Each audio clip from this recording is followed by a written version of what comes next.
Assalamualaikum warahmatullahi wabarakatuh. Perkenalkan, kami dari kelompok 2B mata kuliah Komputer dan Masyarakat. Pada video kali ini di sini kami akan membahas mengenai perkembangan komputer di dalam dunia kesehatan. Pada awal mulai diciptakannya, komputer belum memegang peranan apapun di dalam dunia kesehatan.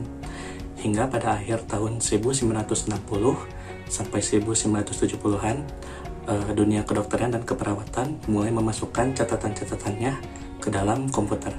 Dan hingga saat ini, komputer pun banyak memegang peranan di dalam dunia kesehatan. Adapun peranan tersebut diantaranya, pertama adalah memudahkannya layanan administrasi. Ketika seseorang atau pasien hendak mengunjungi suatu instansi kesehatan, baik itu rumah sakit ataupun puskesmas, maka pertama yang akan dilakukan adalah mendaftarkan pasien tersebut ke bagian administrasi. Kegiatan pendaftaran ini mungkin akan tergolong mudah apabila yang mendaftar hanya 5 atau 10 orang. Namun apabila banyak sekali mungkin akan merepotkan.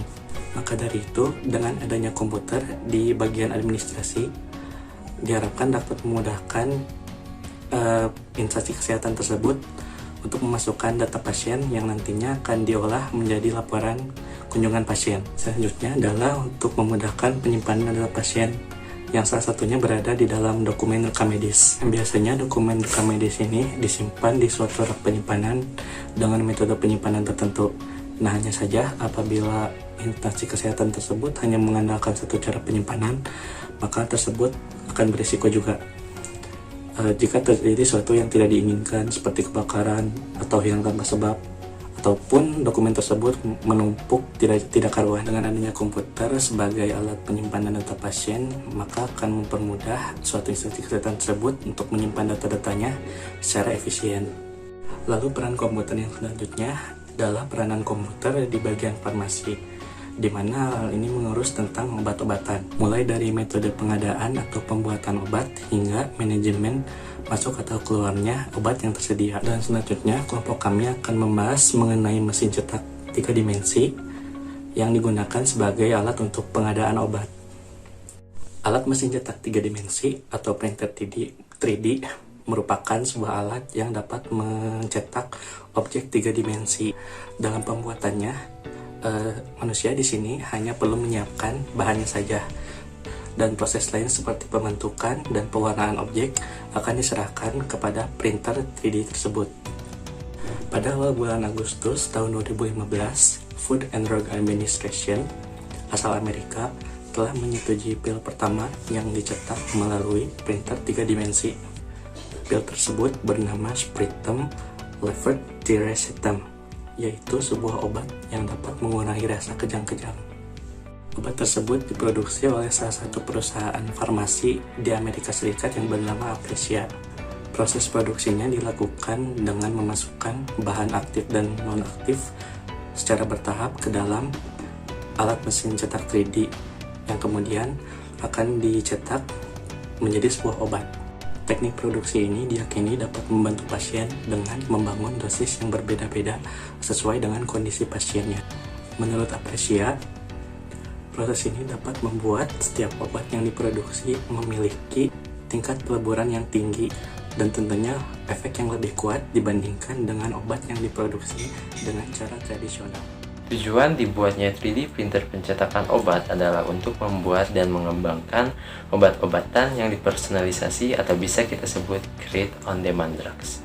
Pada saat ini, obat-obatan diproduksi dengan metode produksi massal yang membuat dan menciptakan bentuk sediaan obat-obatan mempunyai karakteristik yang identik dalam dosisnya, penampilannya, serta keluarannya pada masyarakat yang sama. Praktik semacam itu dapat menyebabkan dosis yang tidak tepat, efek samping yang tidak diinginkan, serta efek pengobatan yang kurang optimal, terkhusus bagi kalangan anak-anak kecil dan lansia atau orang tua. Nah, disinilah pencetakan print 3D pencetakan obat masuk. Printer ini mampu memberikan obat khusus yang unik dalam hal tampilan serta dosisnya. Mampu disesuaikan langsung dengan pasien sesuai permintaannya. Bayangkan obat berbentuk gurita untuk membujuk anak-anak supaya lebih giat meminum obatnya. Nah, printer ini pun bahkan dapat menggabungkan beberapa obat menjadi satu, bisa disebut polyfill untuk pasien dengan resimen pengobatan yang rumit. Mengembangkan sistem manufaktur yang unik dan inovatif, terutama untuk industri farmasi, pastinya ada tantangan yang dihadapi. Hal-hal yang harus diperhatikan diantaranya adalah pertimbangan utama untuk menghasilkan dan memastikan kualitas dari obat-obat yang diproduksi. FabRx, sebuah perusahaan spesialis biotech, telah mengintegrasikan sejumlah metode kontrol kualitas non-destruktif baru yang dapat diintegrasikan ke dalam printer 3D mereka, yang memungkinkan pemeriksaan kualitas produk secara real-time sesuai permintaan. Untuk memenuhi persyaratan peraturan, mereka juga mencari saran dari para ahli, termasuk Badan Pengatur Produk dan Perawatan Kesehatan Inggris, Badan Obat Spanyol, EMA, dan FDA. Ada juga nih tantangan-tantangan lain yang harus dihadapi. Yang pertama, diharapkan pada suatu hari nanti itu dengan menggunakan printer 3D ini mampu memberikan obat yang tepat dan dapat dipersonalisasi. Nah, tujuannya itu untuk meningkatkan kemanjuran dari si obat tersebut, juga mengurangi efek samping bagi si pasiennya. Nah, yang kedua itu ada di prosesnya. Printer membuat obat itu dengan cara menyimpan banyak lapisan bahan baku obat sehingga membentuk sebuah pil. Nah, proses ini itu jauh lebih lama daripada manufaktur tradisional atau manufaktur pada umumnya. Nah, yang ketiga, salah satu tantangan terbesar untuk rantai pasokan obat cetak 3D ini adalah dengan memantau semua printer 3D di rumah sakit dan kantor dokter. Proses ini tidak mudah untuk masuk ke dalam sistem regulasi yang saat ini berjalan. Ya, terlepas dari tantangan teknologi dan peraturan, obat-obatan cetak 3D ini pastinya akan mengubah industri farmasi.